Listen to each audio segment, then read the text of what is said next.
Si bien en otras entregas ya estuvimos hablando de la presencia de las órdenes religiosas en la villa de Celaya, el día de hoy vamos a abordar el antecedente. ¿Qué pasaba antes de la llegada a Celaya? ¿Qué pasaba antes de la llegada a la Nueva España? Y nos vamos a centrar precisamente en la Orden de San Francisco. Los franciscanos obtuvieron el permiso papal para su regla en el año 1209, allá en Europa. La ideología principal que manejaba esta regla que había escrito San Francisco de Asís, pues tenía que ver directamente con la pobreza, rescatar esta pobreza evangélica, seguir el ejemplo que había dejado Cristo en su presencia en la tierra, ya que la iglesia en ese momento estaba viviendo un periodo donde los seculares comenzaban a tener riquezas, donde se empezaba a presentar una distorsión en los ideales que la iglesia primitiva o el cristianismo primitivo estaba manejando.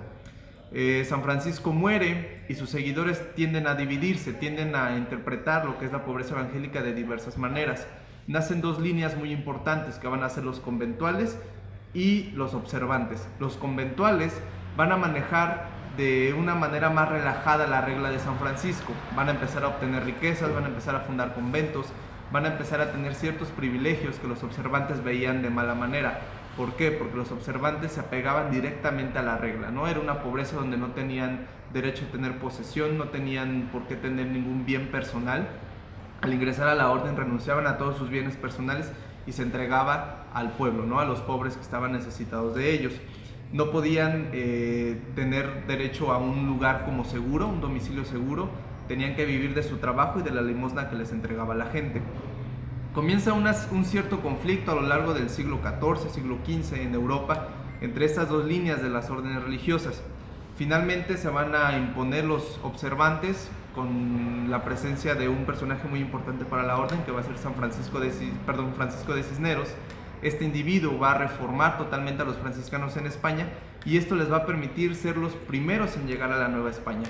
Con esta reforma, con el triunfo de los observantes, al retomar esa pobreza evangélica, los reyes católicos Isabel y Fernando van a ver en los franciscanos el ideal del misionero en la Nueva España, ¿no? Entonces ellos van a partir en enero de 1524, 12 primeros frailes, y van a llegar a la Nueva España en mayo de ese mismo año, 1524. Los 12 primeros van a estar dirigidos por Fray Martín de Valencia. Los 12 van a provenir de una de las provincias más importantes que tenían los franciscanos en España, San Gabriel de Extremadura. Esta provincia era totalmente observante, pero era muy radical, se apegaban mucho a la regla, pues la pobreza evangélica era su principio fundamental. Entonces, cuando ellos llegan a la Nueva España, ese proceso lo van a empezar a implementar aquí, ¿no?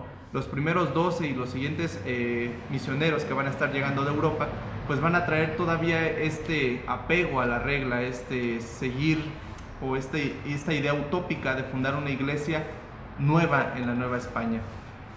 Con el pasar de los años y en ese contexto, las órdenes religiosas van a empezar a cambiar. ¿Por qué? Porque se le va a dar apertura a los criollos. Los criollos van a empezar a ingresar a las órdenes religiosas porque va a ser una de las vías de acceso social y económico más importantes que van a tener. En ese momento, ese ideal de pobreza se va a perder. Los criollos empiezan a tener ciertos intereses y empiezan a dejar de lado la regla original. Esto va a propiciar que, si bien en un primer momento tenían prohibido todo bien, va a llegar un punto donde los religiosos van a tener celdas propias, donde van a tener artículos de lujo traídos de Asia en esas celdas, donde van a tener esclavos que van hasta a arrendar para conseguir un ingreso más. Se va a empezar a relajar un poco la regla en cuanto a disciplina, van a poder jugar naipes, van a poder beber chocolate, bebidas embriagantes, que se supone que son placeres que no pueden tener estos personajes por sus diversos votos, el de obediencia, el de castidad y el de pobreza. Finalmente va a llegar en el siglo XVII un momento donde se va a romper totalmente la ideología de las órdenes religiosas. Vamos a ver casos donde, por ejemplo, en el siglo XVII un fraile que embaraza a una monja pues va a recibir 200 azotes y además cárcel perpetua, ¿no?, en el convento, como reprimenda por lo que había hecho. También vamos a ver crónicas donde narran que los frailes agustinos salían por las noches, iban a visitar a sus parientes, jugaban naipes, se disfrazaban de seglares e iban a diferentes casas de citas, ¿no? Entonces, toda esta cuestión se va a ir perdiendo, se va a ir, digamos, la ideología de las órdenes religiosas se va a perder en la Nueva España, ¿no? Entonces, ya quedó atrás este proceso de evangelización, ya quedó atrás este proceso de una iglesia primitiva, una iglesia, retomar o refundar una iglesia a lo que había dejado Cristo como enseñanza. En Celaya lo vamos a ver en un caso muy particular. Los franciscanos, que fueron los primeros que llegaron a la villa, como ya lo mencionamos, van a sentir cierto recelo cuando van a llegar los carmelitas, ¿no? Los carmelitas llegan hasta 1597, 24 años después, y los franciscanos van a sentir que los carmelitas simplemente llegaron a disfrutar del trabajo que ellos ya habían hecho, ¿no? Los carmelitas, que eran totalmente observantes, que se supone que no iban a evangelizar, pues simplemente iban a llegar para recibir limosnas, para recibir herencias, para fundar cofradías, y esto les iba a restar una ganancia económica a los franciscanos que llegaron en un inicio, que empezaron a ayudar en la construcción de la villa de Celaya, que comenzaron con el proceso de evangelización.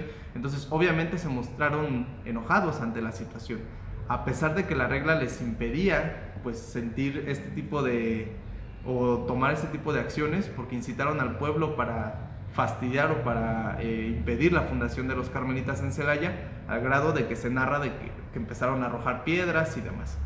Entonces vamos a ver que el ideal franciscano que se tenía, con el que llegaron a la Nueva España, pues se pierde, ¿no? Llega un momento donde la iglesia empieza a corromperse totalmente, a pesar de que el Papa veía en las órdenes religiosas un contrapeso para el clero secular, y sin embargo pues llega un punto donde todo esto tiende al caos, ¿no? Las órdenes religiosas comienzan a tener muchos conflictos, tanto entre ellas como al interior de las mismas.